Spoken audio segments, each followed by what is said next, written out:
as it relates to social media in general, right? Now, I know this is kind of off the topic of empowerment, but I think that it does deal with the topic of respecting yourself. Because a lot of times what happens now is that the things that a person may have done in the past and kept to themselves, maybe they were things that shouldn't be exposed. They shouldn't be, shown to the public. But that because of the prominence of social media during these times, that almost everything is there for public consumption. So as Muslim youth can't, we have a different set of rules that we play by, as Muslims in general, but especially as Muslim youth and the way that they're dealing with these situations. What advice do you have for them in that area in terms of just general respect for themselves as it relates to these new means of communication? طيب. Bismillah ar-Rahman ar-Rahim. For sure. Question comes and says that with regards to social media today and the youth respecting themselves and the certain mode of conduct, certain etiquette, basic rules, basic parameters for Muslims, let alone just people today, thorough people, humans, let alone Muslims, with regards to social media and how it has a major connection to the concept of youth being empowered or youth not being empowered. This is a very important question, extremely thought-provoking question. And this is something that we have to deal with straight up. You can't dance around this question. That social media is here, and only Allah knows. Only Allah knows how long life is going to be on this planet. It doesn't seem like it's going away anytime soon. Rather, it seems like social media is becoming bigger and stronger and is intruding more and more and more on your daily life.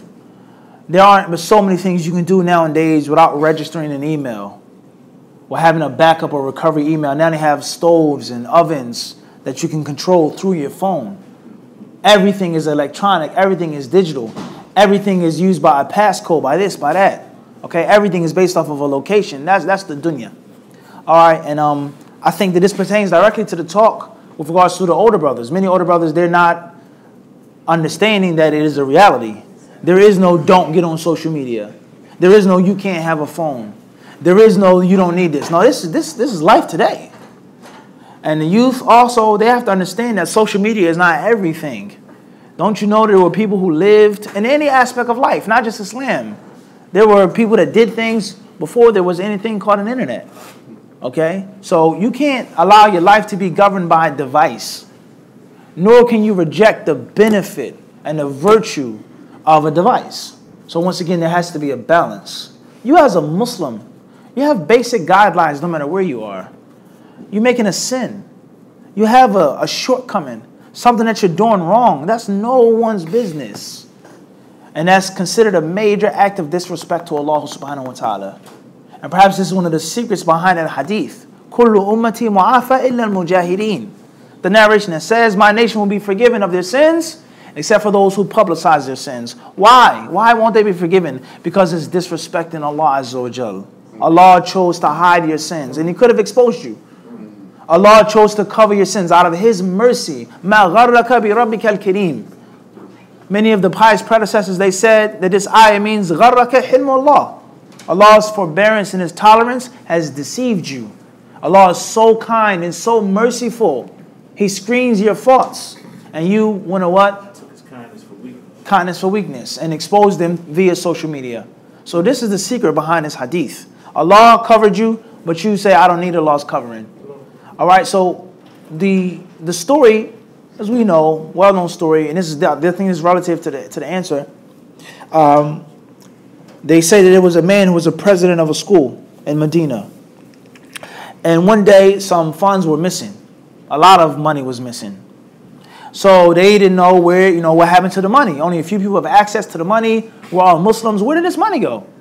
So one of the board members, he said, let us just be patient and let us not accuse anyone of taking the money.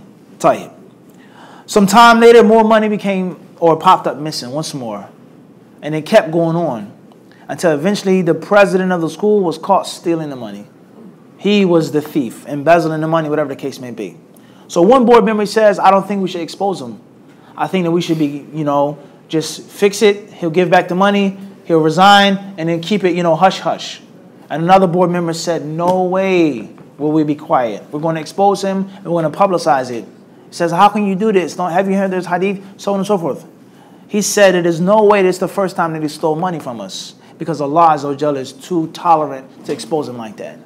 Allah is too kind, too merciful to expose him just like that, unless he continued to do it and he disrespected Allah's kindness. And then Allah exposed him. إِنَّ اللَّهَ لَا يُمْلِي لِلظَّالِمِ حَتَّى إِذَا أَخَذَهُ لَمْ يُفْلِتْهُ. That Allah Azza wa Jalla will allow the wrongdoer, he'll give him a chance and over again until when he takes him, he doesn't let him go. So this is talking about disrespecting Allah, showing people your tattoos, showing people that you have a girlfriend and a boyfriend, a flaw, a shortcoming that you have. You need to cover yourself, hide yourself. Perhaps Allah will guide you. Perhaps Allah Azza wa Jalla will allow you to leave off that sin, but not if you keep publicizing and telling everyone. This is one of the major problems of social media today, let alone the general concept of discretion. Everyone doesn't have to know your business. It doesn't have to be a secret. It doesn't have to be a haram, but it's none of your business.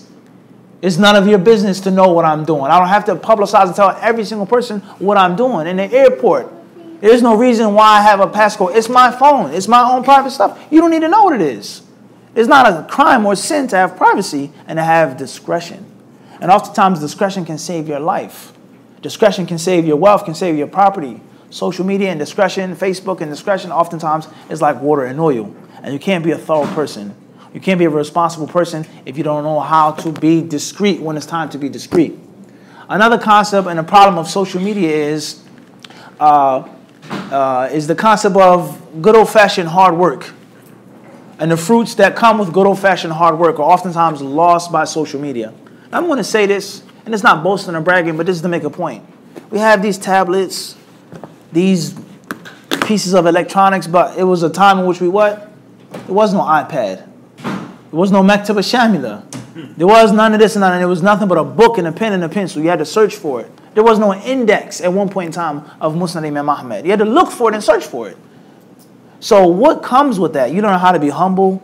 You don't know how to research. You don't know how to appreciate your hard work. But if I can just open it up, flip through it, he posts it, he retweets it, he does this, you don't understand the value of hard work in life, whether it's Islamic knowledge or worldly knowledge or worldly experience. And it's one of the major problems of social media. So oftentimes social media, you become reliant upon it. And instead of empowering you, it strips you of power. So you got to understand how to use these things, how to use technology, how to use social media for a good purpose. And there's much good in social media. And I don't agree with those who say that there's no good in it and it should be done. No, social media is major breakthrough. However, it isn't your life. The life of a Muslim is not Facebook. The life of a Muslim is not Twitter. The life of a Muslim is not what you say behind a screen, but actually being a real person and doing things in the real world. So my children, obviously you can't just get rid of social media. It's going to be there. But you have to guide them. You have to teach them. And you have to oftentimes show them certain things. When I'm with my children, I say, look at that, guys. You see that? That's a rainbow. You see this? You see this flag? That's a rainbow. And it doesn't just mean a rainbow after a thunderstorm. It doesn't just mean a bag of Skittles, whether the gelatin is halal or what, or makruh, or haram, whatever. And you show them things. See this? And you teach them, that's not right. This is abnormal. No man is supposed to walk like that. No woman is supposed to be like this. So you have to show them and teach them, and at the same time protect them. Overprotection, I feel, is harmful. Underprotection is also harmful. And if you keep your children away from social media 100%, eventually they're going to discover it themselves. Show them the right way, teach them the proper way, the Islamic way, and teach them balance. So yeah, I mean, that's a major issue right there. Social media is a major problem. And everything that's haram outside of social media is haram inside of social media. There are no new rules. However, sometimes it's worse. Because if you make a lie, or you give a fake fatwa, or you talk about someone, you can send it to 1,000 people, just like that. So sometimes it's even more haram in social media, okay? When we talk about one of the biggest problems today is internet pornography. Among people in the world today, this is an elephant in the room that people don't want to realize. This is a big problem. Back in the day, things were different. You had to actually go to the store. You had to go under this place and find this magazine and wait to this time of night to watch this. Nowadays, children, they have phones. They can do all of these things in the comfort of their own house, and you may not even realize it. So sometimes parents, you got to live in a real world. They have internet. They have access to people all over the world. You can't live in that old cave thinking that, oh, my son is not watching that. My daughter doesn't know about that. Nah, you can't be delusional. So oftentimes, social media, the people have to speak about it regarding the children, the youngsters, and most importantly, what? The parents and the guardians. And teach them the truth. Don't watch this. Don't look at this. This is bad. It's going to destroy you. It's a waste of time. Play video games, okay, but you can't play video games all day long. You can't play video games every single day. I can't say that I don't like video games. I didn't play them when I was growing up, but not every single day. So that's my humble advice with regards to the youth and how social media could be influential or totally destructive with regards to empowering the youth. Hopefully that makes sense. Wallahu alam. Fadl Sheikh. Bismillah. The age of Usama bin Zayd, number one, and the relationship of Usama and Ibn Abbas to the Prophet. Because there was some relationships. Can you expound on that? I'll tell you, how much time we got for the event? 16, 15 minutes. Khairan inshallah. Tayyib. As far as Usama ibn Zayd's age, and Abdullah ibn Abbas, and also their relationship with the Prophet alayhi salatu wasalam, then as we mentioned in the lecture, they were young. During the time of the Prophet alayhi salatu wasalam, after the time of the Prophet sallam, they were relatively young. Pre-teens and teens. And even with regards to them maturing and becoming older and the things that they took up, leaders, teachers, scholars, they were always considered young to the older companions. Okay, they were always young. All right, now, I make an example of myself. I have many brothers. They see me. I'm 34 years old now, and they still look at me like I'm 18. Maybe younger than that. Huh? So the older that I get, the older that you get. So it's always that major what? That major gap. It's always going to be a major age gap. You see what I'm saying to you? He's a grown man. He has a full beard. You still going to look at him as what? It's my young buck, my young boy. So that's the reality of life. As he gets older, you get older, but the gap is still what?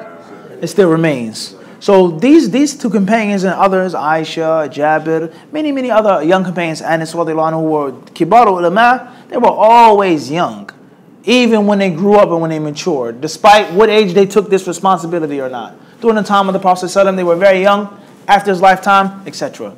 So it's always going to be like that.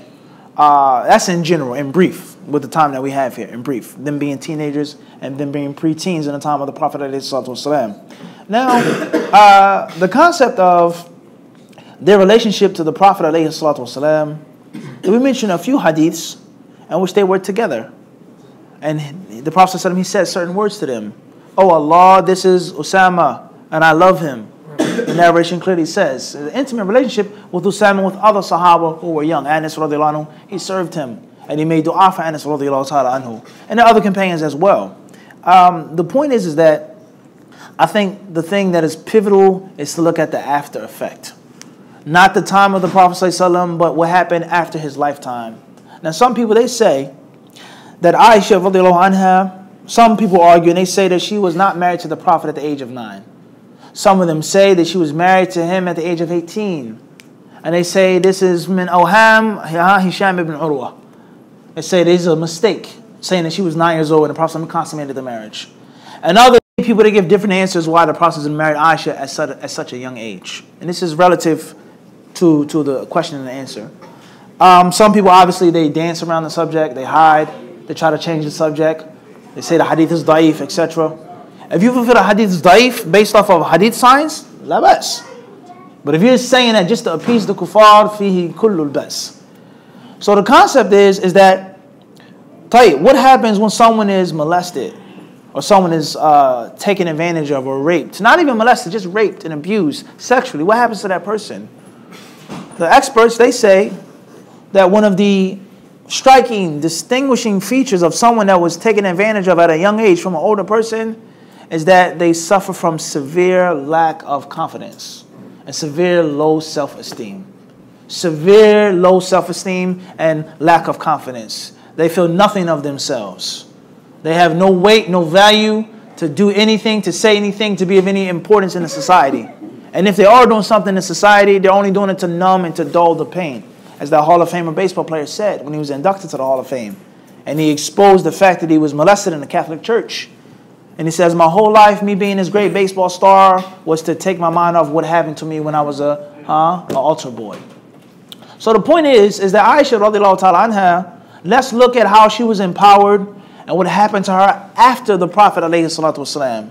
Some ulama, they wrote books on Aisha radiallahu ta'ala anha's fierceness and her critical approach towards many companions that were older than her, had more knowledge than her, and that were just with the Prophet longer than she was. Such as Az-Zarkashi. He wrote the book Al-Isaba.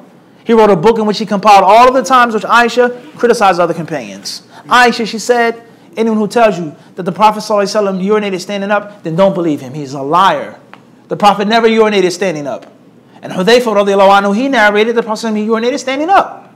And some reports say maybe this was when you were what?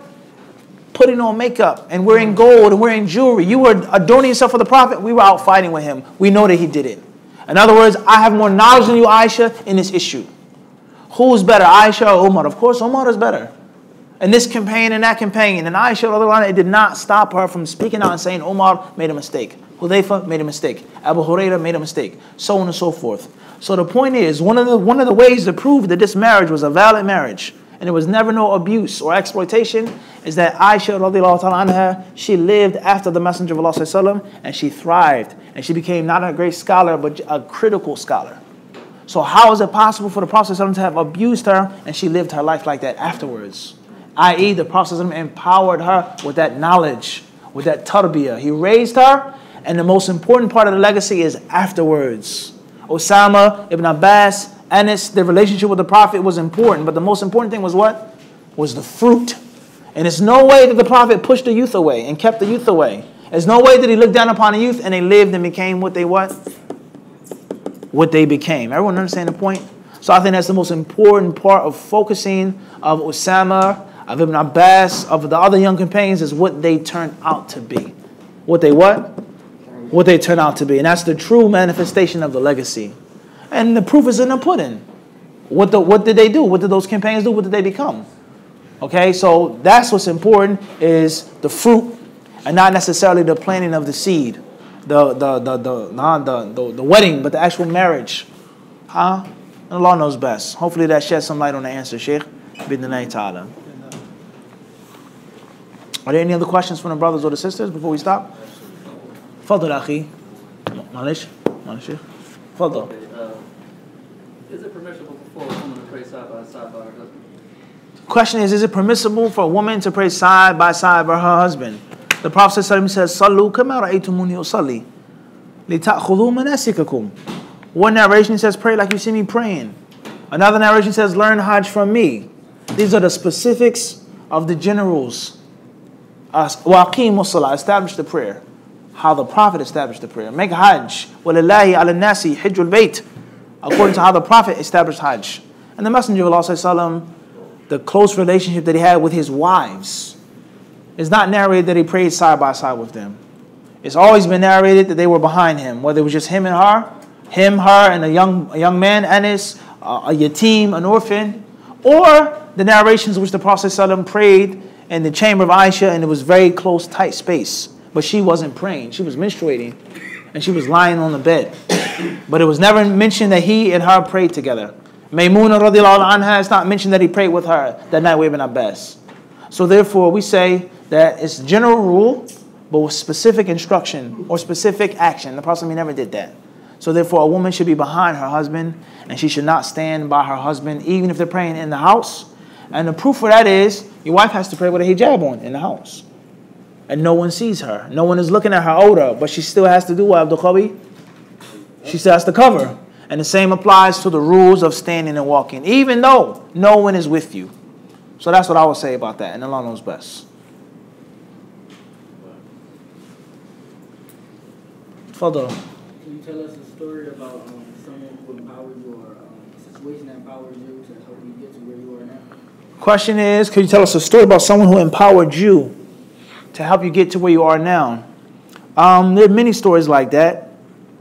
One story I would say, maybe from Sheikh Siddiq, Allah bless him, when he was teacher at Jamia Masjid, and I joined the class, and I was really young, and the brothers were older, and I had a hard time in the beginning with some of the brothers there, and how I felt in that class. Some older brothers, they remember, I still was in high school, and I remember studying and learning, and it was a time in which he said, listen, I'm not coming tonight. He says, you got to teach the class. So some of the older brothers were like, what do you mean? He said, nah, he's teaching the class. You saw me do it. You know how to write on the board. You've learned this. You got it. So I did it. And then he would do it more and more often. He would make me teach the class, and he would go do something, go somewhere else. So this is just a simple example of how he forced me to teach the brothers that were older than me because I had learned and became more advanced than they had become. So this is something that we always try to do with the younger brothers in New York City. You lead the salah. You give the khutbah. You give the fa'idah. It's not always about me or us. And like we said in the lecture, you have to gently, gradually make the what? Transition. You have to make the transition gradually.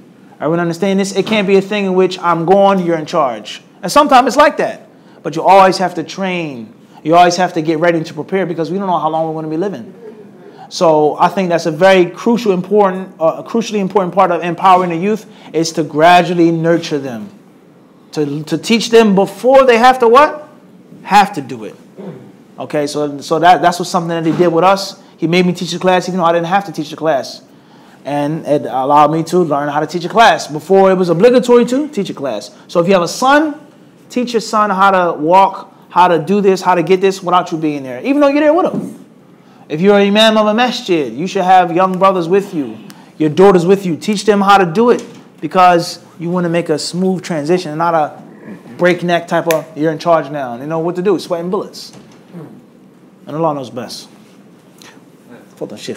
I know we only have 5 minutes, but I think it's important to not to shift gears, but a lot of what we talked about for the youth has been in terms of education. But even the story you mentioned with Osama bin Zayd, radiyallahu ta'ala anhuma, his catapult to fame, if you will, was because of jihad. I mean, it wasn't because of him learning certain aspects of Sharia or whatever. So that being the case, I mean, as you know, here in the city, we have Jawala Scouts. We have the youth who they benefit from their companionship with other Muslims, which I think is also an important point to mention. But also those life skills that they get from that. So if you could just shed some light on some of the things you think are important in terms of skills or even sports or whatever it is that the youth can be doing so that they maintain Muslim companionship through that and that they find that through the Muslim community and don't have to go out and mix with people who don't share their values. You know what I mean? And, Clear. And learn and get that recreation from other places. Question regarding the importance of looking at the physical aspects. That it's not just all about knowledge or scholarship. Everyone is not going to be a scholar or this great scholar. Osama radiallahu anhu, he was given that status through jihad. Okay? And the importance of companionship and being around those who are similar to you, etc. I would say that I was a Jawala scout. Alhamdulillah, Masjid Mujahideen. I was a Jawala scout once. And I remember being in the masjid, going on the trips and doing whatever Jawala Scouts was doing in those days. Some will mention, women whom, for other things we won't mention. So I benefited from being a Jawala Scout. And I loved it, well, alhamdulillah. Even if some of the brothers were mean or some of the brothers weren't the nicest, but I loved it. It was fun. And you learned, like you said, certain skills. So the concept of sports. I've done many khutbahs in which I've made many references to sports. Many references to sports. Especially one of my favorite sports when I was young, which was football. And the things that you can learn from sports or martial arts. You learn discipline. You learn physical strength. You learn mental concentration, archery. You learn how to focus. You learn how to make adjustments after your first shot. And to think that your children is going to come in the masjid and study Quran all day, that's delusional. That's unrealistic. They want to be children. They want to have fun. They want to run around. You were once a kid. Let them have fun. So you can't stop them from, like I said, social media. You can't stop them from certain video games. You can't stop them from having fun, playing and running around. but you are a Muslim, son. Don't ever forget that. Basketball is not your life. You play it and then you know how to put it down. So the concept of honing life skills through sports, through martial arts, I think this is extremely important, especially something that most Muslims do today, and that's basketball. I've never been to a masjid, any city, any state, any country, except that the Muslim youth love basketball. Everyone wants to wear the long socks, the shorts, this, that, the headbands. Everyone wants to be like this and like that. But how many people are learning the skills of basketball? The concept of there's no I in team. Pass the ball. Everyone wants to go drive to the you line. You got to pass. The concept of hard work. You see Steph Curry shoot his three-pointer from half court. Know for sure that he shot 300 three-pointers for him to just throw the ball up like that. How many of us are willing to do that? How many older brothers are telling our children this? Son, play basketball, but you got to learn something from it. You got to learn something from it. You can't just play just to play. It got to be something that you get from it, tangible. So this is very important. I think some workshops need to be done. And the Jawala Scouts is something that is something that's crucial, man. Being a young Muslim man, or the Alima Scouts, being a young Muslim woman, learning basic skills, and just whatever you're doing, as long as you're around good Muslims. Alhamdulillah, my son may not want to be a scholar. My daughter may not want to be a student of knowledge, but as long as she's a good Muslim and she's in a company of good Muslims. And company is everything. Inna sahib sahib. The Arabs, they say, Inna sahib sahib. Atab usarraq. Character is a thief. Character is a thief. Everyone understand this? Man sahib al-musallina salla, wa man sahib al-mughannin ghanna. This is reality. Your company is going to make you or break you. And most young people that you find, when we visit the jails, and we visit jails many times, and the young brothers in there, what are you doing in here? Why are you even here? You come from this. I was in the wrong place at the wrong time. So we have to provide positive outlets for our children. It's a must to provide positive outlets. Sports, food, entertainment, that's permissible. Whatever it is, as long as it's permissible and not against the Sharia, we got to provide that. You got to teach your children how to have fun and be Muslims. And Islam does not want you to frown. Islam does not want you to just hold your head down crying. Islam doesn't want you to be sad and depressed. You can have fun. You can be yourself, but it has to be pleasing to Allah subhanahu wa ta'ala. And most importantly, recreation is recreation. You have to recreate positive energy. You go on a vacation to go back to work. You play a sport to go back to your focus. Recreate energy. That's what the word means. So you can't play basketball just to play basketball. You can't play video games just to play video games. You can't play chess just because you like chess. You got to learn that this is life. Strategizing, being responsible. Don't touch a piece unless you're ready to move it. And you have to learn sacrifice. So we have to teach our youth this. And it's upon us to make the necessary centers or camps or trips. And the brothers that can help out the Jawala Scouts physically, volunteering, financially, supporting them, whatever you can do, it is something that cannot be abolished. And I know many masjids in which there's no longer anymore, they don't have Jawala Scouts anymore. I don't think that's permissible. I don't think that's permissible to get rid of that. The youth are everything. And Allah knows best. That's in brief, obviously. Malish. Jazakumullah khairan.